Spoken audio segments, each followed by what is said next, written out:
చంద్రబాబు గారు బహిరంగంగానే కూటమి కట్టారు కళ్యాణ్ గారితో కలిసి. జగన్మోహన్ రెడ్డి గారేమో అక్రమ పొత్తు పెట్టుకున్నారు తెర వెనకాల. జగన్మోహన్ రెడ్డి గారు ఈ రోజు వరకు కూడా మోడీ గారి దత్తపుత్రుడే.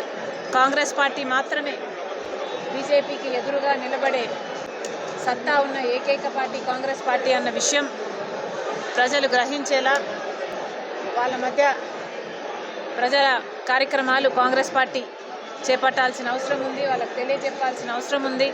రాహుల్ గాంధీ ప్రధానమంత్రి అయితేనే ఆంధ్ర రాష్ట్రానికి మేలు జరుగుతుంది. బీజేపీకి వ్యతిరేకంగా పోరాడాల్సిన అవసరం ఎంత ఉందో ఈరోజు కాంగ్రెస్ పార్టీకి అర్థమైంది.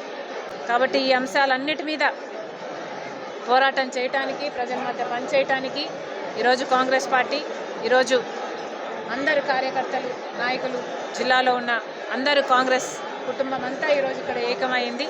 ఆమంచి అన్నగారి నాయకత్వంలో జిల్లాలో కాంగ్రెస్ పార్టీని బలోపేతం చేయడానికి మేమందరం కలిసికట్టుగా కృషి చేయాలని ఇక్కడ